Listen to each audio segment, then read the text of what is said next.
Mohon tausiahnya, berdosakah saya ketika membawa anak saya yang masih balita ke masjid dan ternyata di masjid bikin gaduh, anak saya bercanda nyanyi-nyanyi? Kalau memang putranya itu belum bisa tenang, maka usahakan ya jangan dibawa ke masjid untuk ikut dalam sholat berjamaah. Mengapa? Karena Nabi kita bersabda, liyalini minkum ulul ahlami wan nuha. Hendaklah dekat kepadaku orang yang berakal, orang yang punya kepandaian di antara kamu. Summal ladzina yalunahum, kemudian sesudah itu orang yang ada di bawahnya. Salasan, Nabi memerintahkan ini 3 kali. Kemudian Nabi bersabda, wa iyyakum wa haisyatil aswaq. Jauhkan dirimu seperti hiruk pikuk di pasar. Kalau di pasar itu kan rame, maka di masjid jangan rame, tenang. Maka kalau punya putra yang memang belum bisa tenang di masjid, maka semaksimalnya ya diawasi. Kalau ternyata sholat di masjid dipisahkan dengan teman-temannya yang lain, nanti tidak rame mengganggu seperti hiruk pikuk di pasar. Ya kalau bisa, anak-anak yang belum bisa ya kita beri pengetahuan bahwa di masjid itu tidak boleh rame dan lain sebagainya, karena masih kecil, balita bawah 5 tahun. Itu ya wajar ngomong sendiri dengan kenceng dan lain sebagainya, karena memang belum bisa dirajak untuk itu. Nah nanti sudah Allahu Akbar lari-lari, karena ya memang belum ngerti. Kalau memang itu yang terjadi, ya usahakan jangan dibawa ke masjid.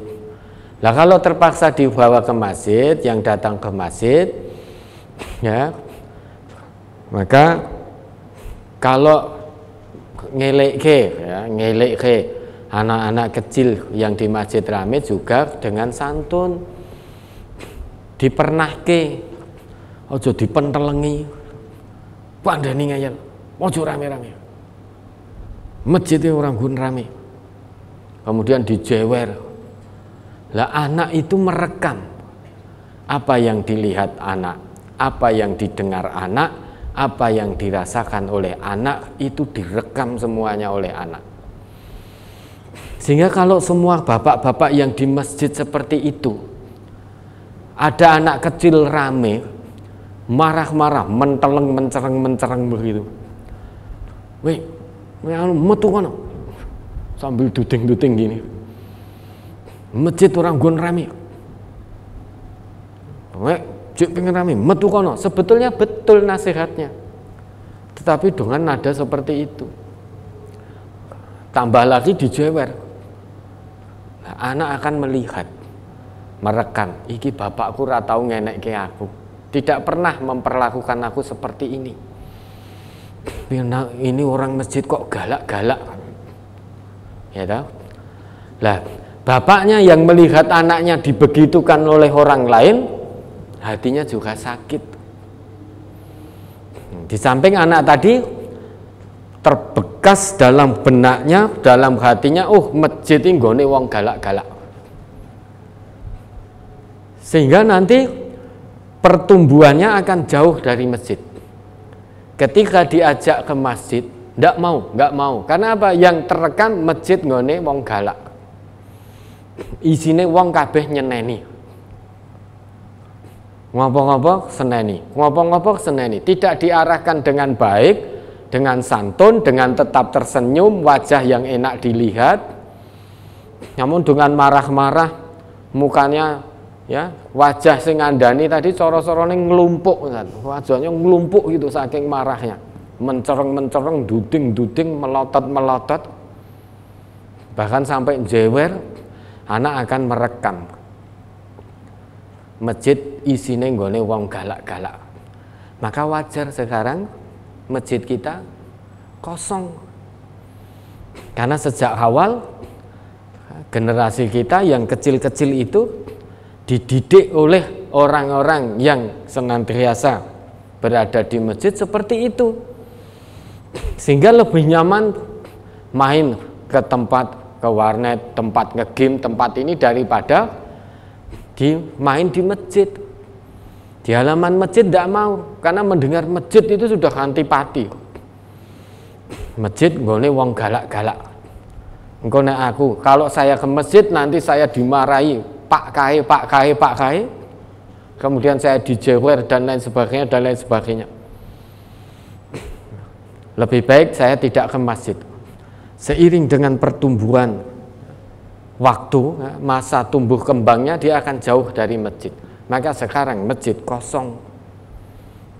Di masjid yang kita jumpai sekarang banyak yang sudah sepuh-sepuh, utamanya yang sudah pensiun-pensiun, meh karek ngenteni mati ning masjid.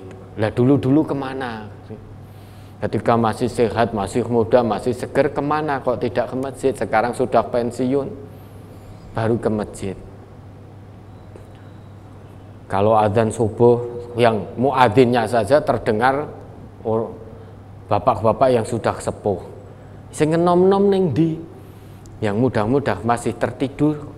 Karena sejak kecil terdidik takut untuk datang ke masjid karena isine wong galak-galak. Nah, maka mari kita memberikan nasihat kepada anak-anak untuk tidak ramai di masjid, itu benar. Dan memang itu sesuai dengan perintah Nabi. Coba Nabi itu orang manusia tanpa celah loh, tanpa dosa. Dulu beliau ketika sujud pernah dinaiki oleh cucunya Hasan Husain, dan beliau memperlama sujudnya. Sehingga sampai sahabat itu yang makmum pada waktu itu mengira pada saat itu turun wahyu. Sehingga Nabi sujud lama. Nah begitu selesai, para sahabat bertanya kepada Nabi.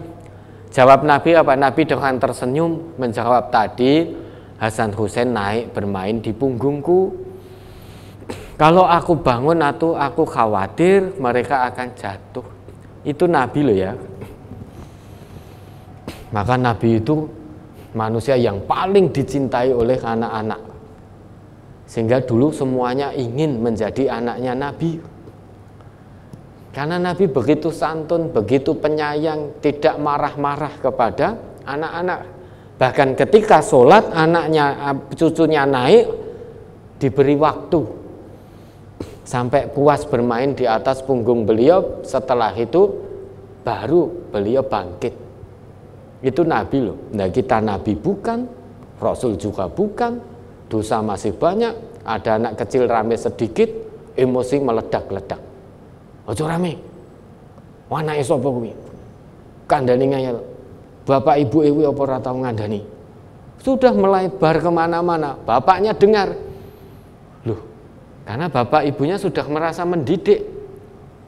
Mendidik dengan pendidikan yang baik. Ini dengan seenaknya, Pak ini tetangganya kok ngomong seperti ini kepada anak saya. Anake sapa kuwi? Bapak ibu apa ora tau ndidik, nek masjid kuwi rentok nggo rame-rame. Kok ngeyel meneng masjid rame-rame. Nah, maka bapaknya juga terluka hatinya. Nah, setelah itu bapaknya juga wis rasah ning masjid sisan. Yang terjadi seperti itu. Maka diberi nasihat yang baik. Dengan penuh santun, bahasa yang santun, dengan wajah yang tetap senyum, enak dipandang, enak dilihat, sehingga generasi kita itu tidak takut untuk datang ke masjid, tetapi hatinya selalu kangen untuk ke masjid. Itu yang harus kita usahakan, agar masjid tidak kosong dari generasi-generasi Islam di masa mendatang. Karena kalau sudah jauh dari masjid, itu pertanda generasinya tidak kuat. Generasi Islam kok jauh dari masjid, diajak ke masjid kok males, ndak mau, anti mendengar masjid, langsung kelingane, oh moh masjid kayak enek Pak Fulan galak. Nah itu hati-hati, jangan-jangan generasi kita lemah.